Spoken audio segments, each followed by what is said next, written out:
Et bonjour à tous, bienvenue sur la chaîne de l'Examen Crypto. Nous sommes le lundi 28 août 2023, 10h39 à l'heure à laquelle je fais cette vidéo. Nous allons faire un point bien sûr sur le Bitcoin et on va regarder aussi quelques altcoins. Allez, on démarre avec cette map. Encore une fois, le Bitcoin qui a plongé un petit peu, donc forcément il entraîne tout le reste du marché avec lui. On a eu quand même des petites performances du côté du DYDX. On a aussi le X qui se réveille, plus 11%, le fil plus 3,4%. Sinon, on a quand même tout le reste du marché qui plonge et qui plonge assez violent. Le SWIG qui avait fait des belles performances qui retombe. NEAR Protocol, moins 4%, ouais, c'est quand même assez difficile. D'un point de vue un petit peu macroéconomie, on a des choses intéressantes à regarder. Et donc, on va regarder tout ça ensemble. On a quoi cette semaine? On va avoir effectivement un calendrier économique qui est quand même intéressant à suivre. Regardez ça. Dès demain, le 29 août, on va avoir la confiance des consommateurs, le rapport JOLTS, important ça, demain à 16h. Et mercredi, on va avoir la création d'emplois non agricoles, le PIB trimestriel, promesse de vente de logements et le stock de pétrole brut. Et puis après, je pense qu'on va attendre sagement les chiffres qui vont tomber le 31 août concernant l'inflation, où en fait, effectivement, on va voir ce que ça donne. Hein. On va voir ce que ça donne un petit peu de ce côté-là. Bon, on verra. Je m'attarderai un petit peu plus sur ces chiffres-là vers la fin de semaine, parce que ça, c'est pour jeudi. Allez, on va démarrer vraiment la vidéo, on va rentrer dans le vif du sujet. Mais d'abord, je veux démarrer par justement quelque chose en fait que malheureusement, la plupart des débutants se laissent avoir. Mais regardez, il y a un mec, il a créé un shitcoin, et en fait, il l'a vendu à des policiers et des pompiers, en leur faisant miroiter qu'ils allaient avoir un rendement de 1200%. C'était la promesse qui avait été faite. Et donc du coup, il y a plein de, entre guillemets, petits investisseurs qui ont mis tout leur capital, toutes leurs économies dessus. Et du coup, qu'est-ce qui s'est passé? Forcément, hein, ça n'a pas loupé. Les mecs, ils ont tout perdu. Ils ont tout perdu. Et au final, derrière, qu'est-ce qui se passe? C'est mort, quoi. Enfin, il faut jamais... En fait, le problème, c'est que dans la crypto-monnaie, il y a encore trop de personnes qui pensent qu'ils vont devenir milliardaires rapidement. Et en fait, tant que les personnes ont cette mentalité, c'est même pas la peine d'espérer que la crypto-monnaie va faire quelque chose et va se répandre grandement, parce que tant que les personnes pensent que la crypto-monnaie va les rendre riches et riches rapidement, c'est pas la peine. D'ailleurs, toutes les personnes qui malheureusement pensent ça, ce sont malheureusement des personnes qui pour moi n'ont rien à faire sur le secteur crypto-monnaie. Une personne qui pense devenir milliardaire d'une façon très rapide, pour moi, c'est pas avec la crypto-monnaie, c'est pas avec les jeux de bourse et tout ça. Ça, c'est du casino, c'est du loto. Ça, à la rigueur, pourquoi pas. Mais dès qu'on est sur un marché financier, il faut que toutes les personnes arrêtent de se mettre en tête qu'ils vont gagner beaucoup d'argent. En fait, le problème, c'est que les personnes sont brainstormées. C'est-à-dire que il y a des personnes qui rentrent sur le secteur crypto parce qu'ils ont entendu des personnes leur dire qu'ils vont devenir très riches, et rapidement. Donc du coup, forcément, quand une personne arrive dans la crypto, elle s'attend à avoir des rendements très rapides, très rapides. Et ça, c'est pas bon. Je le vois, hein. Quand des fois, par exemple, moi je fais des vidéos et je dis que effectivement, une crypto risque de pump, et que la crypto se met à pump, elle pump sur la même journée, hein. Elle se met à pump peut-être de 4 ou 5%, ce qui est déjà juste colossal, hein. Je rappelle que 4 ou 5% en une seule journée, c'est beaucoup, c'est grand. Vous mettez 1000 euros, vous avez 5% sur vos 1000 euros, c'est beaucoup en un jour quand même. Juste rendez-vous compte. Rendez-vous compte. Sauf que le problème, c'est qu'il y a plein de personnes qui pensent qu'ils vont devenir très très riches et très rapidement. Donc pour eux, avoir un 5-6% sur la même journée, ils vont dire non, mais c'est quoi ça? C'est nul, c'est pas ça qu'on m'a vendu en fait. Donc non, malheureusement, je le répète, tant que des personnes vont penser qu'ils vont devenir riches et riches rapidement sur le secteur crypto-monnaie, malheureusement, ça ne peut pas fonctionner. Bref, on démarre cette analyse technique avec le Bitcoin en vue jour. Bien sûr, je rappelle que tout ce que je vais vous dire dans cette vidéo ne sont en aucun cas à prendre pour des conseils financiers. Même mieux que ça, on va démarrer avec une vue semaine. Alors, on a clôturé la semaine passée sur un magnifique doji. Donc, qu'est-ce que c'est un doji? Un doji, c'est une bougie avec un corps de bougie qui est petit et une grande mèche par le haut et aussi une grande mèche par le bas. Ça, c'est un doji qui montre une hésitation forte. C'est-à-dire que là, clairement, Ça montre que les investisseurs, ils sont très hésitants actuellement sur le marché. On a eu une grande chute, mais les personnes ne savent pas s'il faut racheter ou bien si, au contraire, il faut attendre ou il faut revendre. Ça, c'est ce qu'indique ce type de chandelier japonais. C'est un doji d'agitation. Donc du coup, effectivement, bah là, pour l'instant, on ne sait pas. Et en tout cas, ce doji-là n'est tout sauf haussier ni baissier. Ça veut juste dire que ça montre une très très grande hésitation. Par contre, quand on compare ça avec un chandelier comme ça, là, il n'y a quand même rien à voir. Bref, on voit quand même qu'en vue semaine, on a sauvegardé le niveau clé qu'il ne faut surtout pas breaker. Et d'ailleurs, c'est ce fameux niveau clé sur lequel on est posé actuellement. Je rappelle que là, en vue semaine, regardez ça, on a un gigantesque double top qui, je le rappelle, est une figure chartiste baissière. Encore une fois, bien sûr, tout ce que je vous dis ne sont pas des conseils financiers, ce sont juste des lectures de courbes. Donc, on a ce double top qui est là, qui est menaçant, mais pour l'instant, ce double top n'est pas encore validé. Je le rappelle, pour valider une figure, il nous faut sa cassure validée et une confirmation avec un pullback. Donc là, actuellement, on est pile poil sur le niveau qu'il ne faut pas breaker, c'est-à-dire ici, 25 951 $. Tant qu'on ne break pas à ce niveau-là, tout va bien. Si on break en vue semaine, et j'insiste, en vue semaine, pas en vue jour, pas en vue heure, en vue semaine, si on break en vue semaine ce niveau-là, ça voudra dire que, ok, le double top est validé malheureusement, et on risque de chuter. Je rappelle que la target de ce double top de mémoire, c'était les 21 180, un truc comme ça. Je vais vous la redire d'ailleurs. Comme ça, on est précis. Voilà. 21 226 $. Ça, c'est la target de ce pattern à aller chercher. Mais, tant que ce pattern n'est pas validé, c'est-à-dire tant qu'on ne fait pas une clôture sous le niveau donné, pour l'instant, on est quand même tranquille. Si maintenant on fait une clôture en dessous, effectivement, là, il faudra commencer à se poser des questions. Et au pire des cas, de toute façon, on aura quand même un dernier support majeur juste en dessous. Ici, le haut du range au 25 262. Ça, ce niveau qui est ici. Donc là, je vais vous dessiner pour ceux qui ne le voient pas. Voilà, ici. Donc tant qu'on est au-dessus de ce niveau-là, c'est pareil. C'est une zone de grand support. Par contre, si on perd ce support, ça voudrait dire que malheureusement, on valide aussi par la même occasion le double top. Et donc là, vous l'avez compris, ça pourrait être très dangereux pour aller chercher des niveaux beaucoup plus bas. Donc attention à ça. On est sous la menace, mais pour l'instant, c'est pas validé. Donc patientons, et puis on va voir si effectivement ça se valide ou pas. Pour l'instant, en tout cas, c'est pas le cas. Il faut aussi voir que là, juste sur les niveaux sur lesquels on est actuellement, on est quand même sur le bas d'un canal ascendant, qui est une zone aussi de support importante. Donc là, vous le voyez ici, hein, là, ce canal ascendant qui est ici, là, en blanc, bah, tant que ce canal tient, vous l'avez compris, en vue très long terme, on est toujours dans une configuration haussière. Même si ici, on a connu du crash, on est quand même dans une configuration haussière, sauf si on break ce canal ascendant par le bas. Et dans ce cas-là, malheureusement, ce sera pour entraîner une phase baissière. En tout cas, on cassera la grosse tendance haussière dans laquelle on est rentré ici en juin, pour effectivement, malheureusement, pas en juin, pardon, en décembre, pour effectivement breaker tout ça par le bas. Bref, vue semaine, donc assez difficile comme ça, mais pour l'instant, c'est pas encore validé.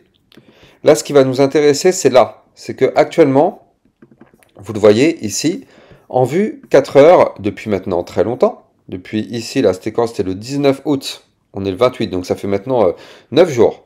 Ça fait 9 jours dans lequel le Bitcoin est dans un range.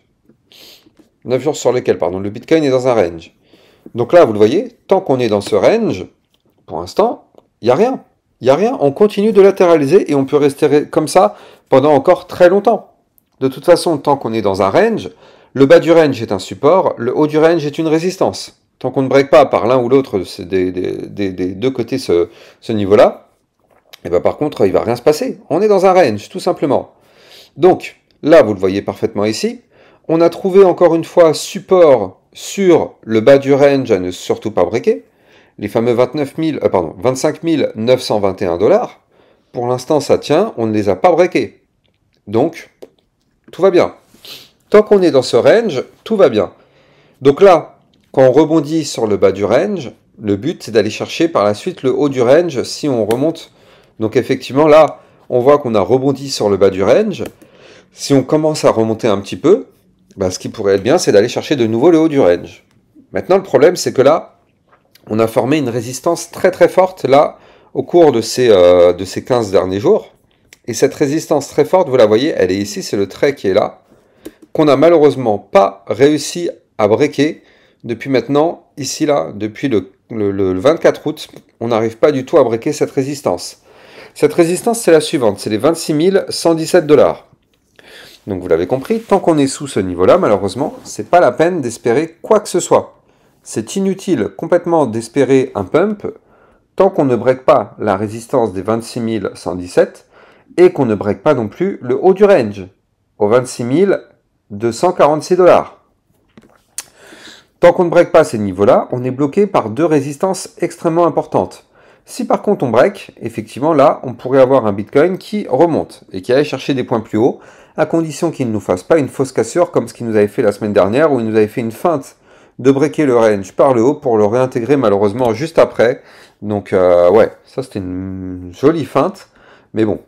Derrière, ce qui est bien, c'est qu'en général, quand on fait une feinte de cassure par le haut, en général on casse par le bas et on crash. Là, on a fait la feinte de cassure par le haut, mais au final, on a juste réintégré le range, donc c'est pas trop grave. Maintenant, voilà. Nous, ce qu'on veut, c'est une cassure du range par le haut pour entamer une phase haussière par la suite. Tant qu'on ne break pas ce range, de toute façon, on est bloqué. On voit que là, on a des bandes de Bollinger extrêmement resserrées, encore plus resserrées que quand on avait fait ce mouvement qui était quand même joli ici, hein. Donc là, ça s'annonce assez volatile dans les prochains jours, parce qu'effectivement, si on break les bandes de Bollinger, ça risque d'être très puissant. Enfin, très puissant, c'est de la vue 4 heures. Hein. Donc, si on fait du 1, 2, 3%, c'est déjà très puissant pour de la vue 4 heures sur le Bitcoin, qui, je le rappelle, est capitalisé avec des milliards et des milliards de dollars. Bref, là, actuellement, on n'a plus du tout de volatilité. Mais vous l'avez compris, si on break le bas du range qui est ici, on breakera par la même occasion les bandes de Bollinger, et vu qu'elles sont très resserrées, préparez-vous parce que ça peut être un crash assez violent qui nous attend si on fait ce type de mouvement-là. Par contre, là, je vais quand même vous donner les niveaux de support importants. Donc, prochain support à suivre, 25 789. Prochain niveau de support, 25 262. Et prochain niveau de support, ici, attendez, non, je crois que j'en ai un autre intermédiaire qui est en vue hebdo. Ouais, c'est ça. Prochain niveau de support qui sera ici au 24 278. Et si on perd ça, on ira chercher le support suivant des 22 754 $, avant d'aller chercher, pourquoi pas ici, les 20 060 $. Non, 20 000, attends, ouais, 20 660 $, pardon. Donc ça, c'est les prochains niveaux de support à suivre si malheureusement, on a un Bitcoin qui break out un petit peu tous les niveaux clés que je vous ai donnés. Donc comme vous pouvez le constater, ça peut être assez violent. Par contre, ça c'est le scénario bear. Mais on a quand même aussi un scénario bull à calculer. Et le scénario bull, je vais vous le dire, c'est que si on break ici le haut du range au 26 246 $, bon, bah dans un premier temps, on pourrait aller chercher la résistance ici du dernier plus haut, au 26 618 $, puis par la suite la moyenne mobile sans période au 26 964 $. Et si on gagne tous ces niveaux-là, on continuera bien sûr de remonter pour aller chercher des niveaux clés suivants, notamment ici au 27 838 $, en passant aussi par les 28 183 $, moyenne mobile 200 périodes en vue semaine, avant d'aller chercher ici, pourquoi pas, le niveau clé de résistance des 29 259. Donc vous l'avez compris, ça pourrait être une remontada. Mais bon, pour l'instant, ne faisons pas de plan sur la comète. On voit qu'on est sur des niveaux dangereux. On voit qu'on est sur le bas du range et sur le bas des bandes de Bollinger. Donc attention à ne surtout pas breaker ces niveaux-là sur lesquels on se trouve actuellement parce que ça pourrait être extrêmement dangereux. Allez, on va passer sur quelques altcoins. Donc là, on va démarrer sur le AAVE. Donc pour toutes les personnes qui me suivent sur mon channel, effectivement, des alertes, vous avez eu l'information hier que le AAVE pouvait pump. Et effectivement, c'est ce qui nous avait fait. Regardez ça, cette belle bougie hier qui nous a fait. Donc là, c'est bon, j'espère que les personnes ont pris leur profit. Mais voilà, hier, justement, j'avais donné comme information sur le AAVE, je ne sais plus où est-ce qu'elle est l'information. Tac, tac, tac, tac, voilà. Le AVE qui prépare une formation très sympa. Donc vous le voyez ici, on avait un très joli double bottom qui était en train de se matérialiser. Et au final, donc du coup, ça j'avais expliqué que le AVE pouvait remonter un petit peu. Et effectivement, c'est ce qu'il a fait. Hier, il a fait un mouvement assez intéressant, hein, parce qu'il a fait un mouvement quand même à plus, quasiment plus 3%. Donc 3%, moi j'avais mis un petit levier x3, donc ça fait quasiment 10% dans la poche. Donc ça fait toujours plaisir, c'est pas grandiose, grandiose, hein, c'est sûr.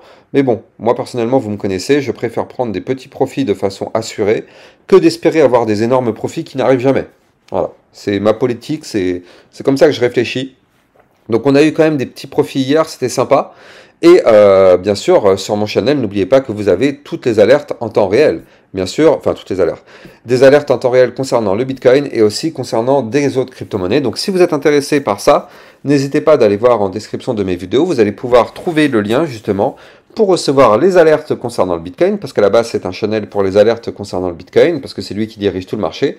Et par la même occasion, recevoir aussi des alertes concernant des altcoins. Donc allez voir en description de mes vidéos pour trouver ce fameux lien. Allez, on va démarrer sur quelques tokens. Bon, de toute façon, vous l'avez compris, hein, tout suit le Bitcoin, donc je ne vais pas m'attarder dessus. Le Solana, malheureusement, qui lui, il nous fait des choses pas top, hein, clairement, on va pas se mentir. Bon, tant qu'on ne break pas ici le niveau de support des 20,234, ça va. Si on break ça, par contre, vous l'avez compris, le Solana risque de crash assez fort. Hein. En plus, on a des bandes de Bollinger resserrées, donc attention à ça. Ceci n'est pas un conseil financier. Polygon Matic. Intéressant ça quand même. Souvenez-vous, je vous avais parlé d'un potentiel pump sur le Matic parce qu'il nous avait formé un pattern intéressant. Et au final, c'est ce qui s'est passé. Hein. Hier, le Matic qui a fait quand même un pump de combien? Attendez, on va regarder ça ensemble. Il a fait quand même un pump de 4% le Polygon Matic. Ça, on l'avait un petit peu anticipé dans mes vidéos passées parce qu'effectivement, je vous avais dit qu'il y avait un pattern très intéressant. Maintenant, le problème, c'est que le Matic n'a pas été chercher le gros double bottom. Il a juste validé le petit double bottom, mais pas le gros. Le gros, pour le valider, il aurait fallu breaker ici les 0,5639. Et tant que malheureusement, on ne break pas ce gros double bottom, on est bloqué. Ça aurait pu être intéressant parce qu'on a été chercher le niveau clé, on s'est fait rejeter.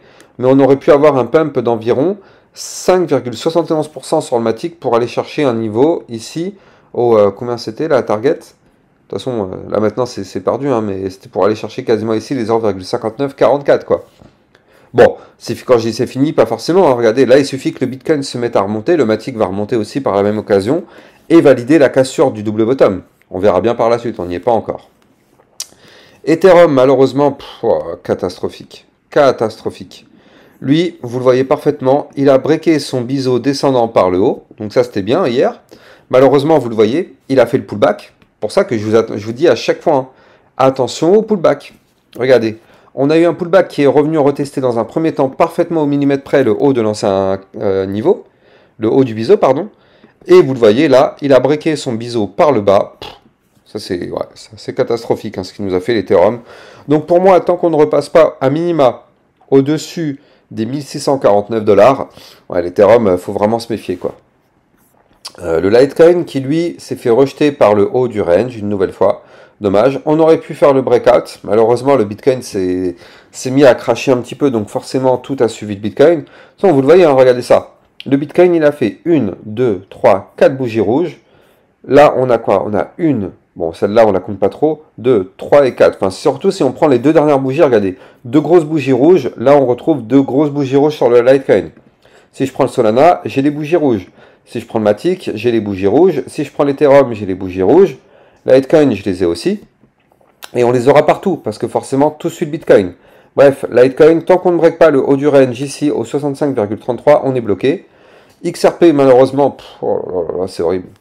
C'est horrible. Il aurait pu aller chercher le haut du range. Malheureusement, le Bitcoin s'est mis à cracher. Donc, le XRP suit le Bitcoin.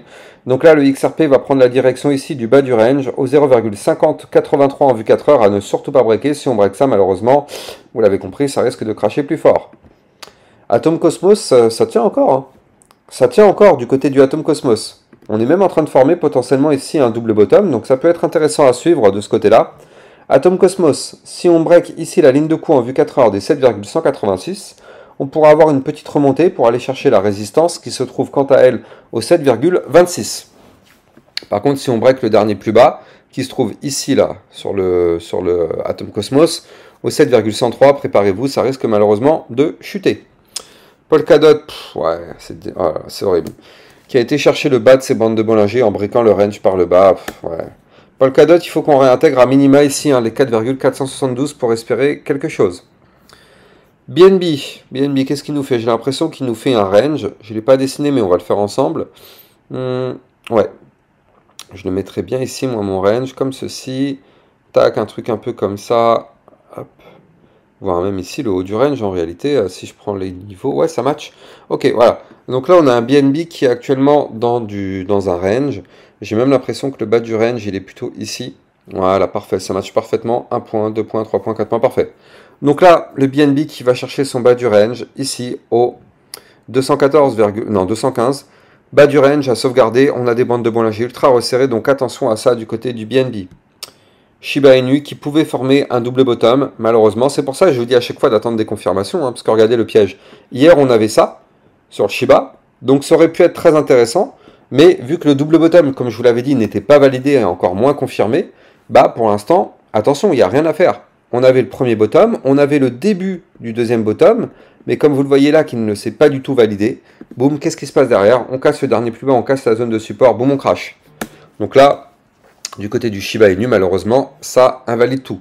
Tant qu'on ne repasse pas au-dessus de la résistance des 0,008037, malheureusement, on est bloqué. Voilà. Donc, je vais faire un petit point aussi sur le link. Par contre, je rappelle aussi que les likes et les commentaires sont très fortement appréciés, que c'est grâce à ça que mes vidéos sont répandues sur Internet maintenant. Si malheureusement, vous ne mettez pas un like et un commentaire, pour YouTube, il considérera que mes vidéos sont des vidéos qui ne sont pas des vidéos de qualité, donc malheureusement, elles ne seront pas mises en avant. Plus vous mettez des likes et des commentaires, plus bien sûr, vous allez avoir des vidéos qui sont plus mises en avant, et moi forcément je suis heureux, hein, ça permet à mon travail d'être mieux récompensé, donc voilà, c'est un jeu. Moi je vous fais des vidéos tous les jours gratuitement pour avoir toutes les informations. Du coup vous, le jeu, c'est que vous mettez juste un petit like et un commentaire pour dire merci, pour remercier tout mon travail.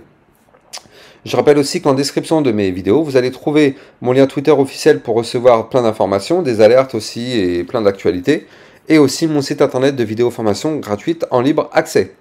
Voilà, quant à moi, j'ai plus qu'à vous souhaiter une excellente journée et je vous dis à plus tard pour une prochaine vidéo. Ciao, ciao!